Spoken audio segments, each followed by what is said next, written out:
atas nama anggota DPR dan pimpinan DPR, sekali lagi saya meminta maaf jika kami sebagai wakil rakyat belum bisa bekerja dengan baik secara sempurna.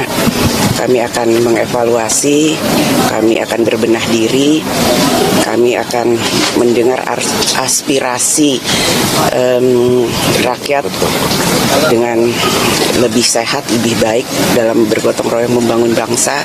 Monyet lu, banyak bacot banget. Sekarang kalian mengatakan bahwa kita akan mendengarkan aspirasi dari masyarakat. Kita akan melaksanakan aspirasi dari masyarakat tanpa menjelaskan aspirasi apa yang kalian maksud, aspirasi apa yang kalian dengar dari masyarakat. Sudah terlalu banyak kata-kata kosong, janji-janji kosong yang dilemparkan kepada kita semua dan tidak ditepati. Kita akan buktikan bersama-sama apakah kalian mampu dan benar-benar capable dalam melakukan ini, atau benar apa yang memang kita inginkan untuk membubarkan DPR. DPR tidak harus bubar kalau kalian benar-benar bisa bertanggung jawab dengan kekuasaan kalian dan menampung aspirasi rakyat. Jangan sampai ada lagi darah-darah dari pahlawan-pahlawan demokrasi kita yang bercerceran di jalan. Jangan sampai ada lagi intimidasi-intimidasi untuk orang tidak bersuara di negaranya sendiri. Hentikan segala intrik-intrik politik yang menjijikan dan busuk ini. Mulai bekerja dari sekarang. Buktikan 7 hari dari sekarang, mampukah kalian bertanggung jawab, pantaskah kalian digaji dari duit masyarakat.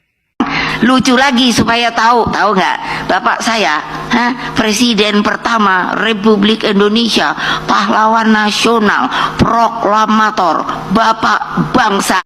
Tahu banget emang, pikirin no, besok lu mau mati lu. Bentar lagi ada penangkapan besar-besaran, saya nggak peduli di belakangnya siapa.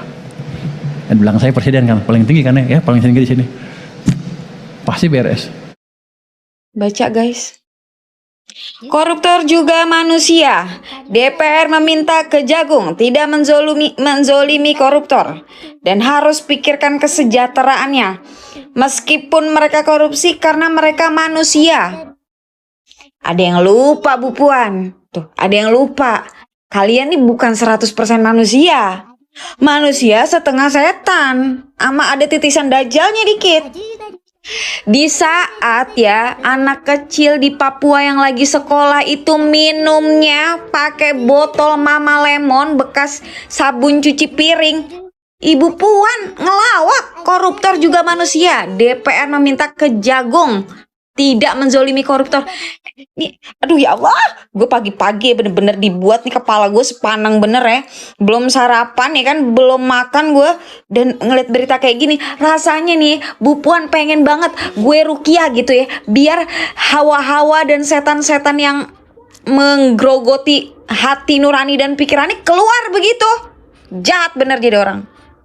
Bu, istighfar ya Bu nggak usah, mending kalau belum bisa memberikan langkah konkret buat memberantas hama-hama di DPR sono, mending diem ya, mending diem daripada mengeluarkan statement yang nyakitin hati rakyat begitu, ngerti kagak? Bu, sekali lagi ya Bu ya, jangan sampai membuat rakyat nih marah. Ibu udah melihat kan kemarin kan ya, tuh itu baru salah satu aksi yang dilakukan rakyat ketika marah.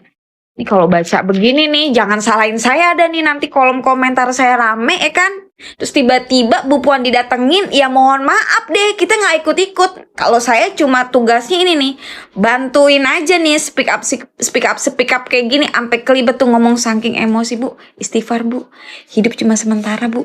Tuh rambut aja udah ada putihnya Bu. Aduh ya Allah. Aku bener-bener murka banget ya lihat kearoganan dari karyawan kita di DPR, Ahmad Syaroni dari... Cuman nang Indonesia lur, seorang karyawan berani sama bosnya ya. Ya contoh Saroni nih ya, dapil-dapil Saroni tuh ya, inget tuh yang ini Crazy Rich Tanjung Priuk kalau nggak salah ya.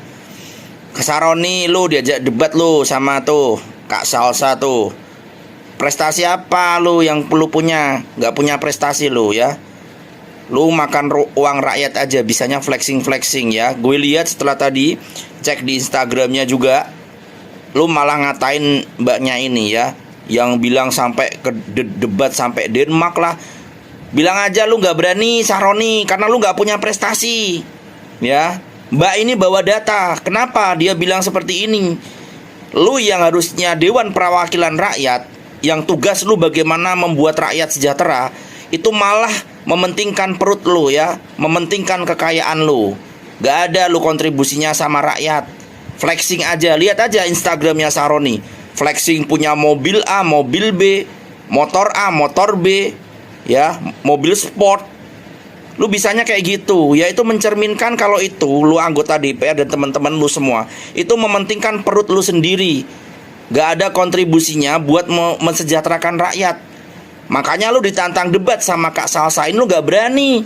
Karena lu gak ada prestasi, Saroni. Ya, lu tuh ya juga paling aneh ya.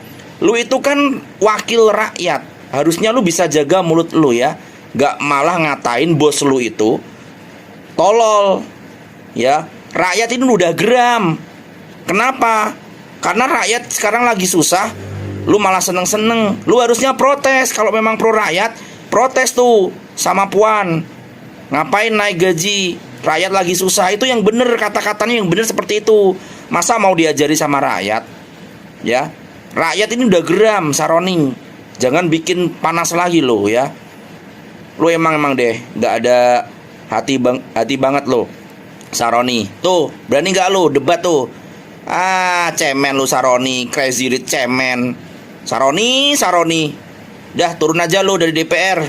Gak usah nyalek lagi. Ya, gak guna lu hidup di Indonesia. Udah lu hidup jadi crazy rich aja. Kalau memang udah jadi kaya, lu gak usah cari uang dari rakyat, gak usah. Ya, kalau memang lu gak bisa mengemban amanah rakyat, gak usah. Kena azab lu nanti di neraka ya. Ingat neraka ya, Saroni. Rakyat ini doanya kalau bersatu seluruh Indonesia, lu termasuk orang yang didoain jelek sama rakyat lu ya. Karena lu dengan beraninya bilang tolol ke rakyat. Rakyat udah geram soalnya ini sama DPR yang menari-nari di atas kesengsaraan rakyat ya. Rakyat lagi susah, ekonomi lagi susah. Ya, pajak dinaikkan. Dengan teganya lu menari-nari di atas penderitaan rakyat. Saroni. Kalau udah korupsi agama kayak gini nih, iblis pun bingung. Sebenarnya ini idenya dari iblis apa idenya dari manusia sendiri? Kayaknya mungkin iblisnya juga kayak ngomong, kayaknya aku nggak ngerasa nyuruh sampai korupsi haji gini ya. Ini kayaknya berlebihan. Mungkin kata iblis juga kayak gitu kayaknya ya. Ini sudah benar-benar dolim. Kuota haji saja mereka korupsi. Tuhan saja mereka akali. Apalagi rakyat. Ini sudah benar-benar keterlaluan. Bayangkan teman-teman, 8.400 jamaah haji menunggu 14 tahun lamanya, dari muda sampai beruban, dari sehat sampai ia sakit, menabung demi satu harapan berhaji ke Baitullah. Namun harapan itu dirampas oleh tangan-tangan si kotor ini. Ini bukan sekedar mencuri uang, merugikan negara sampai 1 triliun. Tapi mencuri doa, mencuri mimpi, mencuri kesempatan ibadah. Ini lebih jahat daripada iblis. Bahkan Raja Iblis. Terima kasih sudah menonton video kami. Jangan lupa subscribe channel ini dan aktifkan notifikasinya agar tidak selalu ketinggalan informasi terbaru dari channel ini. Jangan lupa tinggalkan